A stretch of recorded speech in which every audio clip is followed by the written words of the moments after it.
3 weeks down, 1 week to go before conference play begins, and there are so many questions still to be answered. Welcome into Six Rotations, a weekly volleyball show hosted by us. I'm Daniel Gillman. He's Mick Haley, and Mick has won championships. In fact, one of the only two coaches ever to win championships with multiple schools. So you know what it's like to schedule tough in the pre-conference. We can talk a ton, and we will talk a ton about this past weekend, but I did want to spice it up a little bit. Let's start the show with an appetizer of what there is to come this week for volleyball fans, because I know starting tonight, Tuesday night, the 14th, there is an awesome championship rematch. I'm actually going to be on the call for that one, so I'll start our little teaser. Nebraska-Stanford, the Battle of the Blue Bloods. When it comes to this week, Mick, who are you most excited to see? Well, I don't know. The rivalries, it's like rivalry week. You know, I think volleyball is starting to get it right. This first 3 weeks has been so good because there's some teams that stepped up. Let me just give kudos to three schools.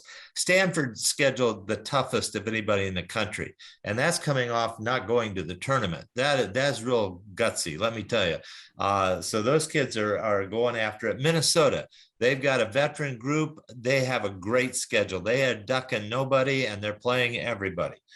Baylor, they've done the same thing. They've gone right into the Hornets' den and played people at their place, and they're doing a great job. So those three schools have really made it fun. But let's talk about this week. You talked about Tuesday. I've already got my seat mapped out and my popcorn ready for the Nebraska-Stanford match. But Wednesday, we get Kentucky-Louisville. You know, and that is a match now that's seriously a top 10 match that teams are going to go either way, and the whole state's going to be involved in. So that's pretty good. And then Thursday, you get the famous Utah battle of BYU and Utah going at it again, with Utah coming out the winner last year. And I'm sure BYU doesn't want that to happen again. And they may be trending in opposite directions, right? Utah had that awesome win in Devaney, while BYU just came up a little short at Fitzgerald against Pittsburgh. Yeah, it's pretty interesting. And there's one that nobody's looking at that I think for sure these two teams are ready to go. Rice-Baylor doesn't sound that good, but Rice beat Baylor last spring, and Baylor wants revenge, and Rice is still good with Nicole Lennon there. She brings the heat, and so that one Thursday night also. So you got a doubleheader there. Don't forget Friday night's doubleheader, another great match with Texas versus Texas A&M. The Aggies will be wanting to come in and get on the board, so to speak. So that will be a good match. And I kind of like Penn State, West Virginia. West Virginia showed some real oomph last week. Let's see what they do against a pretty good Big Ten team. That's also Friday night. And lastly, one that will be spirited, Ohio State versus Notre Dame. I like all three of those for bouncing back and forth on my TV for Friday night. And then Saturday, I just love this. Nebraska, Louisville. Louisville plays Kentucky on Tuesday, then going into Nebraska. They're going to play Nebraska on Saturday. And then I'm going to switch back and forth because I want to see what Purdue does with this up-and-coming Tennessee team, because Tennessee had a great week last week. They want to see what they can do now with the Boilers. Are the Boilers for real? Or where are they? So that whole week, I think this is a week to find things out. Yeah, Tennessee, had Morehead State twice, so they're kind of like coasting here on the bottom of our polls. And I know you're waiting. You want to see what these top 25 look like. But first, let me tell you about our show today. A great one, of course, sponsored by SNA Sports, better equipment for a better game. But you mentioned Louisville more than one time there, and I was lucky enough to catch up with their captain, their setter, their play caller, Tori Dilfer. So we'll have that for you at the end of the show, gearing into what will be an all-time week for the Cardinals if they could pull this off. But let's talk a little bit about money first. We mentioned the NIL situation in one of our pre-conference episodes, preseason episodes, in fact. But I just want to throw out this one stat that I saw on Twitter. Open Doors did one of those information gathering, yep. Not quite sure exactly what any of this stuff is, but they revealed that, of course, college football is the #1 money getter for the NILs, which is, of course, the name, image, and likeness that players can profit off of themselves now. But volleyball, second And then you've got Big Ten, ACC, and SEC leading the way. And I'm sure most of those are football, but I did get a couple emails and texts throughout the week telling me that Ohio State has more than we're knowing. We only really gave props to Nebraska in our preseason episode, but they were the ones that are being most public about it. But Ohio State seems to have more NIL coming in from volleyball than with football. So I just wanted to throw that out there. Just a little tidbit for you, but let's do it. Let's get to the polls, Mick. It's a wild one, right? The top 5 right now is the most unique we've seen it in years. The Blue Bloods may be sitting up top with Texas and Wisconsin. I may have a little gripe. Maybe I think Wisconsin had a better weekend than Texas, who did drop a few sets, but I don't want to spend too much time. We've done enough Texas and Wisconsin talk. Let's spend a lot of time discussing this Ohio State-Pittsburgh battle, because they were tied at 4 last week. If you remember, the exact same amount of votes. Pitt beats BYU and then watches Ohio State leapfrog them. I'd love to hear your stance on this one. Well, I don't think the coaches are really paying attention to what's going on in all the matches. First of all, you're right. Ohio State has to prove themselves, and they need a stronger schedule. So they shouldn't be up there. Pittsburgh is proving themselves week after week after week, and they deserve the number 3 spot, in my opinion. Another one that I don't think should be up there, Nebraska at 6. I think they need to be 11, 10 right in there. And I'll tell you why, because we watched Omaha take them to 5 last week before and that was at home for Nebraska. Then they turn around and Lexi's son swings for match point at the end of the 3rd game out of bounds. And Utah comes back and wins the match in Devaney in 5, and nobody steps up. And well, let me say one thing. In between them, we had a highly anticipated battle, and they wiped the floor with Creighton. So that's one of those things that you got to give a little bit of credit to Nebraska. They showed up in a midweek primetime game. Creighton did come back though, and maybe have a little transitive property conversation here, taking care of Omaha over the weekend. I thought Nebraska got some fire up sticks by going to Creighton. Yeah. I thought that's why they had to be in front of Nebraska fans that were not rooting for Nebraska. And I thought that got them fired up a little bit. But that's only one of the 3 matches they played that they really stepped up. So I watched that. If they're going to be a top 4 team, we have to expect them to play at a little bit higher level. And we have to expect their All-Americans to step up when they're struggling. So Kubik and Son, I think we need to see more from them before we get them this high. I like Washington a little bit higher. I was about to say, I think I like Washington just above Nebraska, but sitting right there at 6-7, not going to be worth too much of a discussion there. Washington hit nearly 500 in their win over Pepperdine. They continue to have the horses offensively. We cannot overlook them and Keegan Cook up there. Louisville, though, sweeps Purdue on a neutral floor. They move up from 10 to 5. And of course, lines up this 5 versus 8 battle and 5 versus 6 this weekend. Maybe the 2 biggest matches in Louisville regular season history. If I'm on the poll and I'm turning this in, I've got Kentucky 6, Louisville 7, and let them go at it Wednesday night and prove where they should be. I wouldn't have done that. I would have put them almost side by side and let them battle. I mean, how much fun would that be? And let the play dictate where you put them. I wouldn't have separated them. Well, Kentucky had a tough first 2 sets in the UW Fieldhouse, but 3rd and 4, I wrote down and I said, Kentucky will be just fine. Their future is bright. They really pushed Wisconsin to the limit, to the point where they went extra points in that 4th set this weekend. That was a fun one. Let's go over a couple more of the headlines. We talked about that 5th set. You mentioned it for a second, right? Lexi's son couldn't quite put it away in 3 for Nebraska. The 5th set was great. Anyone that was watching, or you can still go catch it on demand, just electric volleyball. The atmosphere at Devaney, they root for good volleyball. Danny Drews, Steph Jankowicz stepped up. That pushes Utah into the top 10. They'll line up with BYU as we take a look at our second 10 here now. Minnesota moves back up. Minnesota and Baylor seem to be playing the seesaw game with our top 25. What do you think of that Baylor ranking? You know, they dropped down with the 3 losses down to 17. Then they take care of Florida twice. They do move ahead of Florida, but maybe not ahead enough. Yeah, I just think you're missing the boat on Baylor. Baylor's really good. They beat Florida 2 in a row at Florida. Yeah. Florida was lucky to win 1 set. Now, I would say that first match was a little tighter, but the second one was definitely all Baylor. Yeah, and Baylor is there to stay. They're in my top 8 right now, even though, and Minnesota the same way.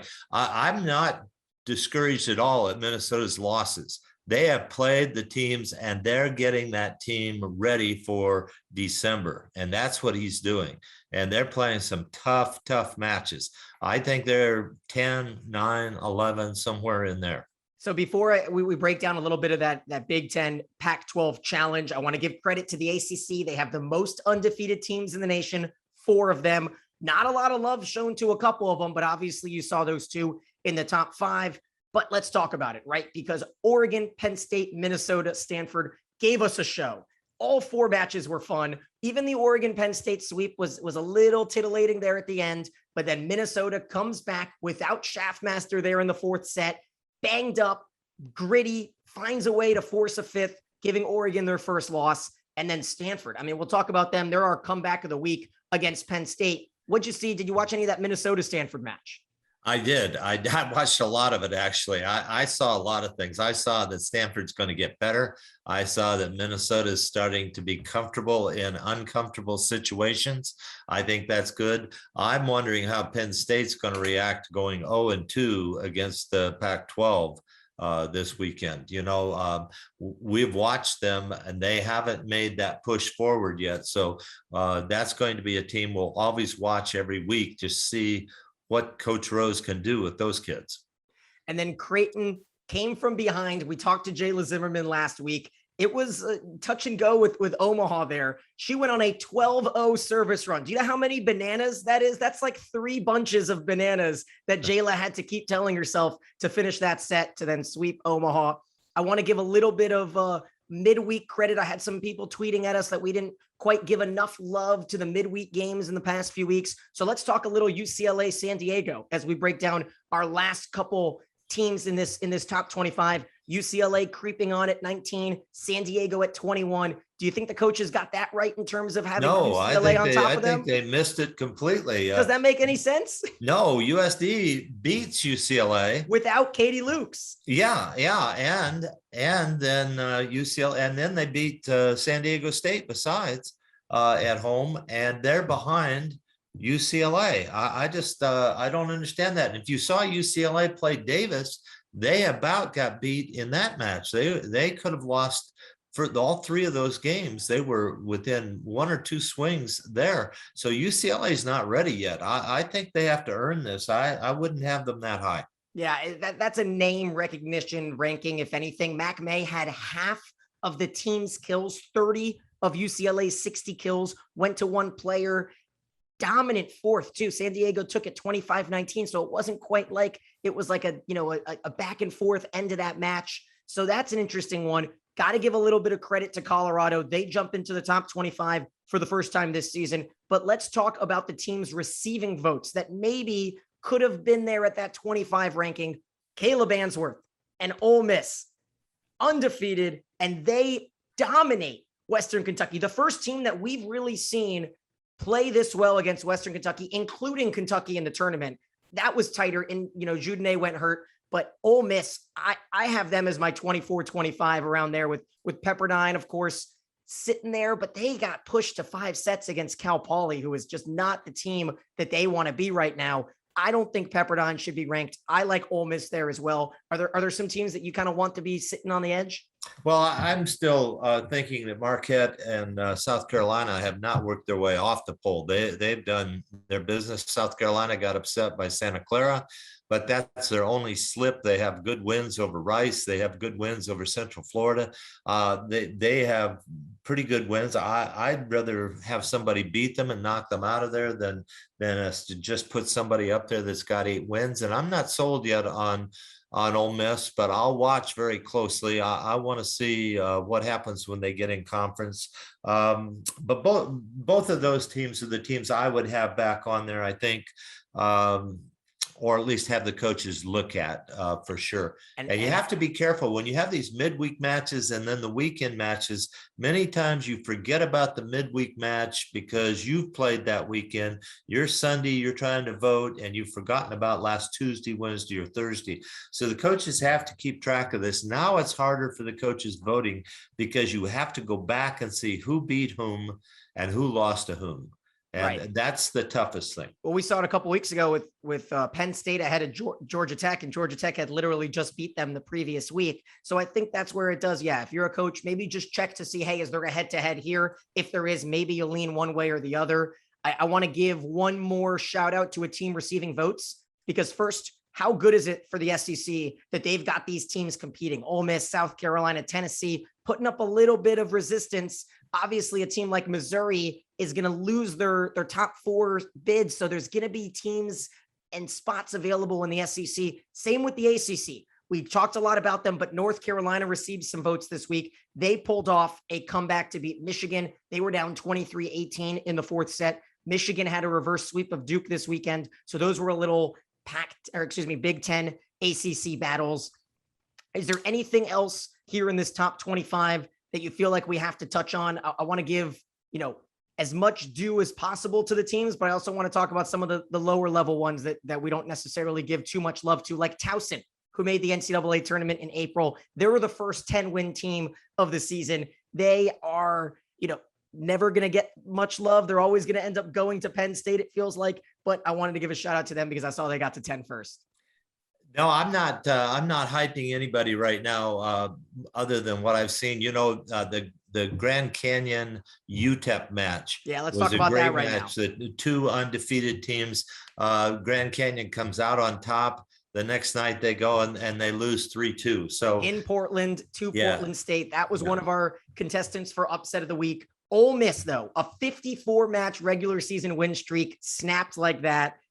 Yep. Sorry about that, Western Kentucky. They dropped down to number 23. I wanted to say maybe Utah, Nebraska could have been upset of the week, but I feel like Ole Miss, we've got to give it to them. Our fans voted for them. Santa Clara also put up a good run there. And as we talk about the comeback of the week, now we can give a little bit of love that we wanted to before to Stanford. They were down to match point. They had to fight off 2 match points against Penn State. Is it Stanford looking really good, or is Penn State right now, who lost the 5th set 15-7, are they just not the team that Russ Rose thought he had accumulated for this season? I think it's more that they haven't been together long enough, and he's playing really good competition, and they're not able to play at that level that he wants them at yet. Now, whether he gets them there or not, that's really the question. But I wouldn't be too critical at this point. I like that they're playing hard still. When you see that they're not playing hard, when they're not going for balls on defense, that's the time that you want to start worrying. But as long as they're going after it, they'll get better, and then we'll see what happens. I personally don't love when you're juggling a position. And right now the Kudrashova versus Pritchard situation is just probably going to cause a little bit of angst. So I feel like by Big Ten play, you've got to figure it out. And hey, who am I to Russ Rose and his 1,000 wins? But I'm just saying, like, when you've got someone that you're going to keep yanking and then throw him back in and then yanking him, that just doesn't create the chemistry that me as a fan who knows very little about coaching volleyball wants to see. So I'm sure Penn State fans would rather just see one person. You stick with them. You got AC coming in sometimes off the bench, but that's a whole nother thing with Penn State. I want to talk about the coolest connection though. We're staying in the conference. We've got a little bit of mother-daughter fun here. Of course, Mac Pedraza making huge headlines, the setter for Ohio State. Her mom, Chris Schaefer Pedraza, was inducted into the Minnesota Hall of Fame on Friday. She's the 2nd player in Gophers history to be named twice to the first team All Big Ten. So that's not something I've called some Ohio State matches, not something I've ever put together. So a cool connection there. One of our segments called Coolest Connection. Yeah, we're going to see a lot of moms, players that have moms going into the Hall of Fame, I'm afraid. And Russ Rose has got one of those. And Erica Hibbins' daughter is out there, Erica Stark, daughter now. And she's not playing just yet, but she's a good one too. And Erica was one of the best players for Texas, had a serve that was unbelievable, great middle blocker. So that's just one of the many moms have got daughters playing right now that we can keep an eye on. So we've got a little bit of time at the end here. First off, there's a first that we can celebrate. UC San Diego, new to the Division I ranks, won their first ever D1 match earlier in the weekend, and then sweeps undefeated New Mexico. So that's worthy of talking about. They got in a couple, write-in votes for our upset of the week. So that's going to be one of our firsts of the weekend. And then here, we've got a little meat for it. Our headline of the weekend, the Division I Competition Oversight Committee approves an extra day off at all 4 regional sites beginning this championship, Mick. And we texted a little bit about it. It's going to provide rest for the 8 regional final teams. So you no longer have to play the Sweet 16 and then the Elite 8 on back-to-back days. What do you think about it? Well, there is some good there, and you mentioned it. The good is really for the teams that win the first round of the regionals. But the bad part is that you probably, if you didn't play at home in the first 2 rounds, you get back on Sunday, you come Monday, you're trying to get organized, and by Tuesday, you're traveling again to get ready to get into that wherever you're going for the regionals. By Wednesday, your schedule is all messed up. You have a Thursday match, then you're off Friday if you've won. That's the good part. But you've got to get through the whole weekend, the first part of the week. And from a coach's standpoint, I want the routine to be as similar as possible to what I'm doing. And if I can get practice Monday and Tuesday, travel Wednesday, play Thursday or play Friday and Saturday, that's what I'd like to do. I see the coaches losing 1 day of practice here. So I see it from a different perspective, and that is assuming that it is going to be Thursday, Saturday, which of course would have to be if you're a BYU region, but it doesn't mean there aren't going to be Friday, Sundays, which would be nice because of course, if you make it to the Final Four, that's not until the following Thursday. But that's a whole nother thing where we don't want to talk too many hypotheticals. But you look at a situation like Washington in April, where they played a late night match. I think it was against Pitt, right, in the regional semis. And then they play the noon match in the regional finals the next day. So they've got to find a way, and they just did find a way to prevent that from happening. So I'm happy about that. We are, though, going to get more information on this. And that way we can have a little bit more of an educated discussion so we don't have to use too many hypotheticals. For the meantime, though, we've got our Around the Arena segment coming up, chatting with the fantastic setter, Tori Dilfer. Mick, this is where we say goodbye. We'll chat with everyone again next week. Thank you so much for joining us. Tori's coming up next. All right, Daniel. Into our Around the Arena segment. Literally, it looks like in the arena in Louisville, joined by the ACC Setter of the Year last year, Tori Dilfer. Fantastic weekend. How you doing? Good. Yeah. Just coming off a great weekend and excited for another good week. So, not a lot of people were able to watch that match. It was like flow volleyball, paywall. I'm sure the parents were happy about that. So walk me through kind of what the weaknesses for Purdue that you guys really exploited were in that 3-setter. Yeah, I think something we did really well was we served tough. I think Purdue is they're a very well-rounded team. And so we knew that if we were going to be able to disrupt their offense at all, it was going to start with our serve. And so we just knew we needed to have an aggressive mentality back there. And I think we did a really good job of executing that and got them out of system, which is going to make any game a little easier on you. And so when you made the move from the Big 12 to the ACC, it wasn't necessarily the conference that it kind of is now. And I got to talk to Ende and Lund a couple weeks ago with Pitt. Really excited for a lot of the in-conference action. But what kind of went behind your decision to not just change conferences, but to go to the ACC as opposed to maybe one of the other quote unquote powerhouse conferences? Yeah, that definitely played a role in it. I thought a lot about conferences and just where I wanted to be at. And honestly, it came down to deciding between an ACC school, a Big 10 school, and a Pac-12 school.